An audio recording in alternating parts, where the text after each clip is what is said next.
আজকে আমরা দেখব সপ্তম শ্রেণীর বীজগণিত পর্ব 1 ভাগ।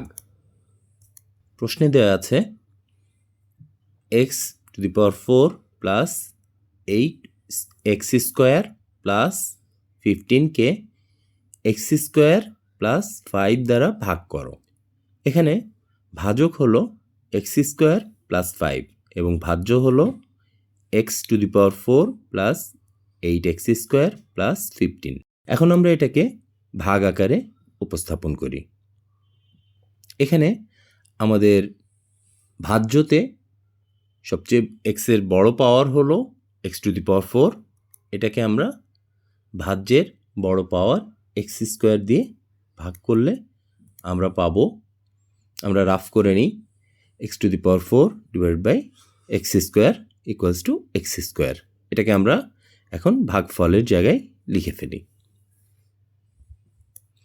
এখন x²কে x² সঙ্গে গুণ করলে আমরা পাচ্ছি x⁴, আর x² সঙ্গে 5 গুণ করলে পাচ্ছি 5x²। এখন আমরা এটাকে বিয়োগ করব। বিয়োগ করতে গেলে আমাদেরকে সাইনগুলোকে চেঞ্জ করে নিতে হবে নিচেরটার। আমরা সাইনটা চেঞ্জ করলাম, এবার বিয়োগ করি। x⁴কে x⁴ থেকে বিয়োগ করলে কিছুই থাকে না, আর 8x²কে 5x² দিয়ে বিয়োগ করলে আমরা পাচ্ছি 3x², আর আমাদের প্লাস 15 নিচে নেমে গেল। এখন আমাদের এখানে এক্সের পাওয়ার বেশি আছে x², এখানে 3x² এবং আমাদের ভাজকে x²টি এক্সের বড় পাওয়ার, তাই আমরা এটাকে ভাগ করি। আমরা রাফে ভাগ করে নিই। 3x² divide by x² equals to 3। তাহলে 3কে আমরা ভাগফলের এখানে লিখে দিই প্লাস 3। তাহলে আমরা এবার x² সঙ্গে গুণ করি, 3x² প্লাস 3 × 5 15। এবার আমরা বিয়োগ করি। বিয়োগ করতে যেয়ে আমরা সাইনগুলো আবারও চেঞ্জ করে নিই, প্লাসকে মাইনাস করে নিই। তাহলে আমাদের ফলাফল আসছে, সবই চলে যাচ্ছে। 3x² থেকে 3x² বাদ দিলে কিছুই থাকে না, আবার 15 থেকে 15 মাইনাস করলেও কিছুই থাকে না, অর্থাৎ 0 থাকে। আমাদের তাহলে ভাগফল আসছে x² প্লাস 3। এখন আমরা আরেকটি অঙ্ক আসি। 81x⁴ plus y⁴ minus 22x² y²কে 9x² plus 2xy minus y² দ্বারা ভাগ করতে হবে। এখন সমাধানে আমরা ভাজক এখানে 9x² plus 2xy minus y² এবং ভাজ্য 81x⁴ plus y⁴ minus 22x² y²। এখন এটাকে আমরা ভাগ আকারে সাজিয়ে লিখি। এখন আমাদের ভাজ্যে এক্সের সবচেয়ে বড় পাওয়ার আছে x⁴। এখন এটাকে আমাদের ভাজকের সবচেয়ে বড় এক্সের পাওয়ার আছে 9x², এটা দিয়ে আমরা ভাগ করি। রাফে আমরা ভাগ করে নিই। তাহলে আমাদের ভাগফল আসছে 9x²। আমরা ভাগফলে 9x² লিখে নিই। এবার আমরা গুণ করি। 9x², 9x², 9 নং 81 x⁴। এরপরে 9 দুগুণে 18, 18x³ কিন্তু দেখো আমাদের এখানে x³ কোথাও নাই, তাই আমরা ডান পাশে লিখে নিচ্ছি। এরপরে মাইনাস 9x² y²।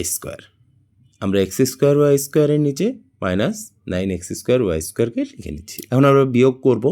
বিয়োগ করতে গেলে আবারও আমরা সাইনগুলোকে চেঞ্জ করে নিব। এখন 81x⁴ এখান থেকে চলে গেল। আমরা 22x² y²কে আমরা বিয়োগ করি। বিয়োগ করলে প্লাস এসেছে যেহেতু, তাহলে একটা মাইনাস একটা প্লাস এখানে বিয়োগ করি। বিয়োগ করলে আসছে 13x² y²।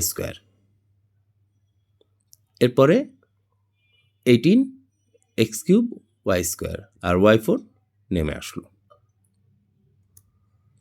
এখন y4কে যদি আমরা বাদ দিতে চাই তখন আমাদের এখানে ভাজকে y এর সবচেয়ে বড় মান কোনটা মাইনাস ওয়াই স্কোয়ার, তাহলে আমরা y4কে মাইনাস ওয়াই স্কোয়ার দিয়ে ভাগ করি, ভাগ করলে আসে মাইনাস ওয়াই স্কোয়ার, তাহলে এটাকে আমরা ভাগফলের জায়গায় লিখে ফেলি মাইনাস ওয়াই স্কোয়ার। এখন minus Y square into 9x square equals to 9 minus 9x square Y square, এটাকে আমরা লিখে ফেলি 13x স্কোয়ার ওয়াই স্কোয়ারের বরাবর। এরপরে 2xy into minus Y square, এটা আসছে মাইনাস 2xy কিউব। যেহেতু xy কিউব নাই তাই আমরা আরও ডান পাশে, আর minus Y square equals to plus Y square Y to the power 4। এখন আমরা এটাকে বিয়োগ করব, বিয়োগ করতে গেলে আমাদের সবগুলো সাইনকে চেঞ্জ করে নিতে হবে, প্লাসকে মাইনাস, মাইনাসকে প্লাস। এখন বিয়োগ করলে ওয়াই টু দি পাওয়ার 4 চলে গেল। এখন আমাদের বিয়োগফল আসলো কি minus 4x square Y square minus 8। এখন উপর থেকে চলে আসলো, নেমে আসলো কি মাইনাস 18x কিউব ওয়াই, আর এখানে সাইন চেঞ্জের কারণে চলে আসলো 2xy কিউব। এখন আমরা যদি দেখি x এর সবচেয়ে বড় পাওয়ারটি আছে কত, মাইনাস 18x কিউব ওয়াই। এখন আমরা ভাজকের x এর সবচেয়ে বড় পাওয়ার আছে 9x স্কোয়ার। আমরা আমরা এই দুইটাকে ভাগ করি রাফে, তাহলে আমাদের আসছে 9 দুগুণে 18 এবং x স্কোয়ার বাদ গেলে xy থাকছে মাইনাস 2xy। আমরা এটাকে লিখে ফেলি ভাগফলের ক্ষেত্রে। এখন আমরা 9 দুগুণে 18 18x কিউব ওয়াই আমরা লিখে ফেলি 18x cube Y, 4x square Y square minus এবং plus 2xy cube plus 2y cube. এখন এখানে মাইনাস হয়ে যাবে, আমরা সবগুলোকে সাইন চেঞ্জ করি কারণ আমরা বিয়োগ করব। তাহলে আমাদের X square minus X square Y square plus 4x square Y square, এটাতে কিছুই থাকলো না, minus 18x cube Y plus 18x cube Y, এ দুটাও কাটাকাটি হয়ে যায়, এবং 2xy কিউব আর মাইনাস 2xy কিউব, এই দুটাতেও কিছুই থাকে না, অর্থাৎ রেজাল্ট 0। অর্থাৎ আমাদের ভাগফল 9x square minus Y square minus 2xy। x এর অধক্রম অনুযায়ী আমরা অ্যান্সারটা লেখার সময় লিখছি 9x square minus 2xy minus Y square, এটাই আমাদের উত্তর। এক্ষেত্রে আমাদের যেটা সমস্যা হচ্ছে, দেখো যে কোনটাকে কখন কোনটা দিয়ে ভাগ করব এটা বুঝতে সমস্যা হয়। এটা আসলে মূল নিয়ম না, মূল নিয়মটা তোমাদেরকে আমি আগামী পর্বে দেখাবো। আর এটা দেখার জন্য তোমরা যদি ইউটিউব থেকে দেখো তাহলে সাবস্ক্রাইব করো, আর যদি ফেসবুক থেকে দেখো তাহলে ফলো করো।